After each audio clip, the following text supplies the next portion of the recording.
ज्ञान सत्य भी मैं, अज्ञान भी मैं, सुंदरता को रूपता भी मैं। तो व्यवहारिक जगत में अज्ञानी दुर्जनों को भी समदृष्टि से देख सकते हैं, या कैसे देखें? जैसे ही आप व्यवहारिक जगत बोलते हैं, अब कर्म व्यवहारिक होने चाहिए, ना कि परमार्थिक। क्या बात सही है? ध्यान से सुनिए। जैसे आप व्यवहारिकता की बात करते हैं, अब सब कुछ व्यवहारिक क्यों होना चाहिए? उसमें ज्ञान मिलाना ठीक नहीं है। अब नहीं तो हम उसे व्यवहारिक नहीं कहते। फिर ज्ञान क्या कहता है कि सब के सब ब्रह्म है, सब सभी ब्रह्म रूप है। किस प्रकार के रूप है? मिथ्या रूप, सच नहीं, और सच में रूप नहीं लिया गया है कोई। अब कोई ऐसा प्रतीत हो, क्योंकि अनंत संभावना है तो हर प्रकार के रूप प्रतीत होंगे। आपका ज्ञान कहता है कि सब सब एक समान है और सब मिथ्या है। अब इस आधार पे कोई कर्म नहीं हो सकता। ये अकर्म की स्थिति पे लाता है ज्ञान। इस प्रकार का ज्ञान ये नकारात्मक ज्ञान है।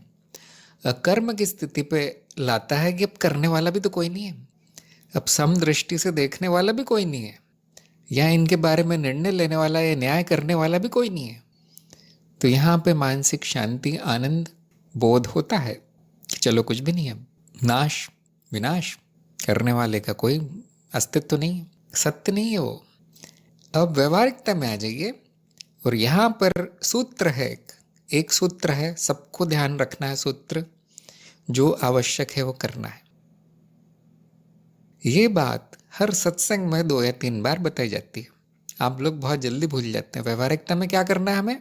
इस मनो शरीर को, जो कि आप नहीं है, उसको क्या करना है? उसको क्या पट्टी पढ़ानी है? मनो शरीर में क्या संस्कार डालना है? जो आवश्यक है वो करना है। आपको ना किसी अज्ञानी से मतलब है, ना किसी दुर्जन से मतलब है, तो आप आराम से रहिए, आराम से। क्योंकि अनावश्यक है अब उनके बारे में कोई निर्णय लेना, या उनको उनके बारे में कुछ बुरा सोचना है या अच्छा सोचना। कोई बहुत बड़ा संत महात्मा है, आपको कुछ लेना देना नहीं, आप जानते भी नहीं कौन है, तो क्या करना है हमें? आवश्यक नहीं है किसी भी दृष्टि से देखना उसको। लेकिन जैसी आवश्यकता पड़ गई, आप किसी से व्यवहार कर रहे हैं, व्यवहारिकता क्या मतलब है? कुछ व्यवहार होना है, अब लेन देन, उस समय आपको जो आवश्यक है वो करना है। अगर वो व्यक्ति आपको पसंद नहीं है तो व्यवहार ज़्यादा नहीं करना है। जो काम काम का है, काम से काम, दूर से नमस्ते, चले जाना है, कोई संबंध नहीं रखना। यह आवश्यकता कहती है, आवश्यकता का सिद्धांत कहता है। अगर वो अच्छा है, उपयोगी है जीवन के लिए, चाहे व्यक्ति हो, चाहे वस्तु हो, चाहे पशु हो, आपको ठीक वो करना है जो आवश्यक है उस समय, और उसके बाद फिर से नमस्ते, हो गया, जो आवश्यक था वो कर दिया। वहाँ पे आसक्ति नहीं होनी चाहिए। इसी तरह से अज्ञानी दुर्जनों से घृणा नहीं होनी चाहिए। इसका मतलब ये नहीं कि वो बराबर हो गए सबके, मेरे नहीं बराबर नहीं हो सकते। अब ये व्यवहारिक जगत है, यहाँ कोई बराबर नहीं है। ये कड़वा सच है व्यवहारिक जगत का।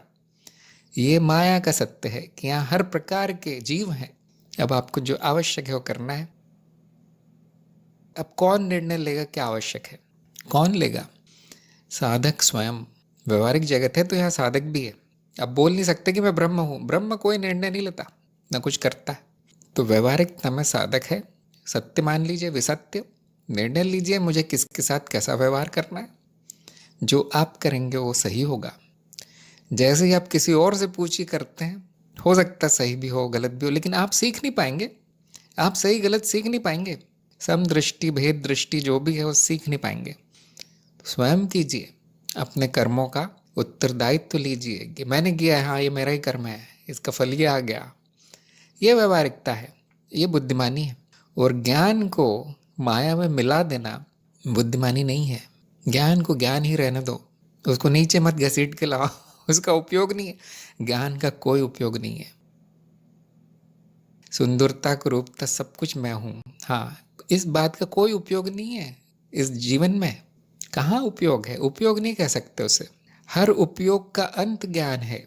आप इस उपयोग, दुरुपयोग और इस प्रकार की चीज़ों में लीन है, दोहराव में लीन है, उससे मुक्ति उसका उपयोग है, आप कह सकते हैं ज्ञान का। आध्यात्मिक ज्ञान अध्यात्म में उपयोगी है, व्यवहारिक जगत में नहीं। व्यवहारिक जगत में क्या उपयोगी है? व्यवहार, बुद्धिमानी। स्वयं निर्णय लीजिए। किसी और से पूछेंगे तो आपको हर बार पूछना पड़ेगा। फिर कुछ गलत हो गया तो आप उसको दोष देंगे जिसने बताया था। उसका भी कर्म हो जाता है फिर, जो बताने वाला है उसका भी। तो आपको फिर वो बताना बंद कर देगा। जैसे गुरु या आपके माता पिता या जो भी। तो बुद्धिमान व्यक्ति, प्रौढ़ व्यक्ति कौन है? जो स्वयं निर्णय लेता है किसके साथ क्या व्यवहार होना चाहिए। हम कहते तब उसकी बुद्धि विकसित होती है। जैसे आप दूसरों के निर्णय पर चलेंगे, आप उसकी गुलामी करेंगे, फिर वो जो बोलेगा वो आपको करना पड़ेगा। ये है मानसिक गुलामी। तो 2-3 बातें ध्यान रखना है, मैं संक्षेप में बता देता हूँ। ज्ञान को अज्ञान में नहीं मिलाना। माया में माया काम आती है, सत्य नहीं। आध्यात्मिक ज्ञान का उपयोग आध्यात्मिक प्रगति में है, जगत में व्यवहार में नहीं। और अपना निर्णय स्वयं लीजिए। निर्णय का आधार आवश्यकता है। क्या आवश्यक है स्वयं तय कीजिए, क्योंकि सबके लिए अलग अलग होगा। क्या आवश्यक है ये मानदंड सबका अलग अलग होगा, व्यक्तिनिष्ठ है। अगर फिर भी आपके मन में और भी कोई शंका आती है कि मैंने ऐसा किया फिर वैसा हो गया, अब क्या करूं, तो आप दोबारा सत्संग में पूछ सकते हैं। ये करीब करीब शुद्धिकरण का विषय है। शुद्धिकरण के जो सारे पाठ हैं वो व्यवहारिक जगत में व्यवहार सिखाते हैं। शुद्ध व्यवहार क्या हो ये सिखाते हैं। अंत में क्या होता है, साधक जगत से दूर चला जाता है। वो भूल जाता है जगत में क्या अच्छा है क्या बुरा है, भूल जाता है। ऐसा क्यों होता है, इस पे मनन कीजिए। ये आपका लक्ष्य होना चाहिए, ना कि एक बहुत श्रेष्ठ तरह का कर्म करना जगत में। ना सबसे नैतिक व्यवहार मैं करूँगा, ना बिल्कुल नहीं। सारा व्यवहार मैं त्याग दूंगा। हाँ ये सही है, साधक के लिए ये सही है, आम जनता के लिए कुछ और है। इस पे भी विचार कीजिए। सभी को करना चाहिए।